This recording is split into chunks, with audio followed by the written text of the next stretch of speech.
very welcome back. Now, feeling angry is a natural response to threats, injustice and disappointment. But if anger isn't dealt with in a healthy way, it can become a problem that affects the most basic aspects of your daily life. Nurse Practice Development Manager at St John of God Hospital, Geraldine Corr, has joined us now to offer advice on how to manage anger. Very welcome, Geraldine. Thank you, Geraldine. Anger is normal, it's human. Everybody gets angry from time to time. How much is too much?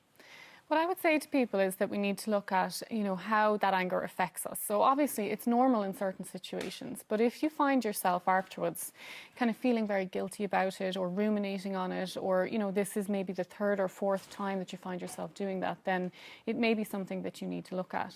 But also I would say that, if you find that other people maybe say to you, God, the way you treated me there, or, you seem to always be shouting at people, or you're finding that other people in your life are distressed, then that's an indication that you might need to look at it as well. It's one of those warning signs. Yeah. Because as a parent, and hopefully most parents will identify with this, I mean, you can lose the head on, a fairly regular basis, and afterwards you think, oh, I wish I didn't think shout most parents at them. will identify with that. Yeah. Absolutely. So at what point do you have to recognise this is becoming a problem for us?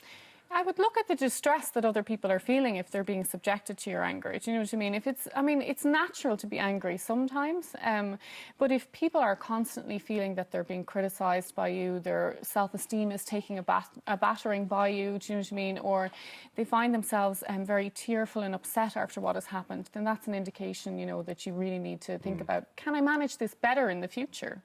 And anger management isn't about not feeling angry. It's not about, trying to suppress that anger, really. It's about trying to understand your anger, to understand the emotion, and to plan in the future how you might better use that. And that's the first point, Geraldine, isn't it? Understanding, and it's understanding trigger points, what sets you off, what gets your goat, what causes these situations. That's number one, isn't it? A lot of what we do tends to be unconscious, you know what I mean? So we feel sometimes, and certainly you would hear people with anger management problems saying that it's like a switch has flipped. There were no warning signs, I just was suddenly angry. But often there are warning signs. It will be a gradual build for people.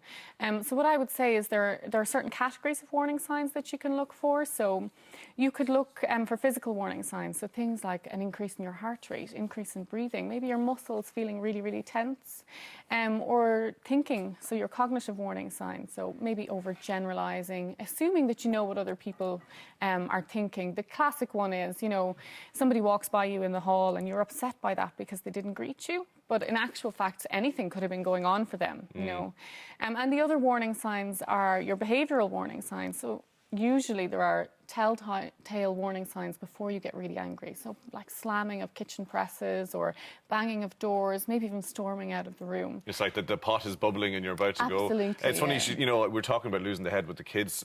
Every morning getting them out to school is that pressure point. Yeah. And it comes to 2 minutes before you go and you start to, if you realise 20 minutes beforehand that this is coming, it actually helps you sort of deal with it. Buying time is key, and we all know about count to 10. Count to 10, count to 10. It's a bit of a cliche, but it is a cliche. Does it work? I think with most mental health issues, you need practice at these things. It may not work the first time, but if you consciously try and practice it and deliberately use it, then yes, it can work. There are other things you can do to buy time. For example, people who maybe suffer from road rage in the car, do you know what I mean? You can use distraction techniques there. So a friend of mine uses the audiobooks. So rather than focusing on the traffic around you, then you use the audiobooks to take your mind off it. And people often find that by the time they've been on the M50 for a couple of hours or stuck in traffic, it's your loved one at home who gets the brunt of that frustration rather than, dealing with it approprially, at the time. So finding something positive to use with your time. Like other techniques are like using your senses. So, if you have a particular colour that makes you happy, or you have a particular colour that works for you, then you could wear that on your way into a particularly stressful meeting. Even a snack, something that picks you up and gives you time to just take your mind off the immediate issue. And anger is about being really reactive. And if we just give ourselves those extra few seconds to rationally think through what's going to happen next, we can buy enough time to not explode at people. So those are things you can do to distract yourself. You can also sort of almost make a positive out of it and be more assertive as a person. So, you know, like I said with anger management, we're not trying to stop you being angry. We're not trying to suppress your anger. But what we would say is you can manage your anger much better in using the assertiveness skills. And assertiveness is a skill, you know, you often have to practice it. So you can tell people you're angry to start with and why you're angry. And sometimes that's enough for them to say, well, I didn't realise that I made you feel that way, or in the future I'll try and do it differently so that I don't spark that off for you. Or even making a conscious decision when you're being assertive to really slow down your talking pattern and be clear. And even doing that, physically doing that, can help your anger to dissolve a little bit for you. And dissolve an argument maybe as well. Physical exercise and just staying active, hugely important in all of this as well, isn't it? Yeah, absolutely. I mean, there are lifestyle management issues, so physical exercise would be one of those. And I think it's said over and over again in relation to all mental health issues. If you have regular physical exercise within your lifestyle, then you will actually feel better in the long term. Other things are, you know, your diet, because you know, we all feel irritated when we haven't had enough to eat, but also it's the right types of foods to eat, do you know what I mean? So that you've healthy, regular meals throughout the day. And they talk about good mood food, don't they? Yeah, yeah, absolutely. It's so true. And then you can, I mean, the other thing that's an issue for people who have anger management problems is alcohol or drugs. You know, if you have a problem controlling your impulses, then adding they often alcohol become a or cause drugs of situations like that. Relaxation techniques are very, you know, mindfulness and meditation are very popular and becoming more popular now. And I guess that fits in right away here, doesn't it? Absolutely. And what I would say to people is they don't have to spend money to find a good relaxation technique for themselves. If they just YouTube it in this day and age, there are so many different types of relaxation techniques.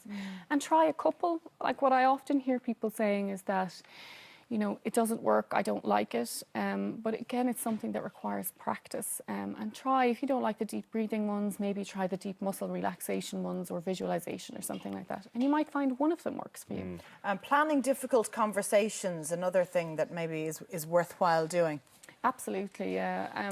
I think a lot of the time when we have anger management problems, we find ourselves having the same argument over and over. It could be the money issue, it could be the school issue, and actually sitting down and taking a bit of time to plan through those conversations. And what's the goal or what's the end point for you? What do you want to get out of this? Yeah, let's move this on. Yeah, but understand why these situations always end up going down that path. Yeah, and if you spend a little bit of time planning that, it can really help to come to a conclusion at the end of it, instead of always having this flash of anger and this build-up just before it. If these measures don't work, people can get in touch with you guys, I presume? Absolutely. So the hospital website is www.stjohnofgodhospital.ie. The public lecture that happened on Monday, Gone on Anger Management, is there, free for people to watch. And there are 2 public lectures coming up in the next 2 Mondays as well on different issues. So brilliant. Great stuff, so lots Geraldine. of resources and support. Yeah. Absolutely. Thanks for joining us this morning. Great.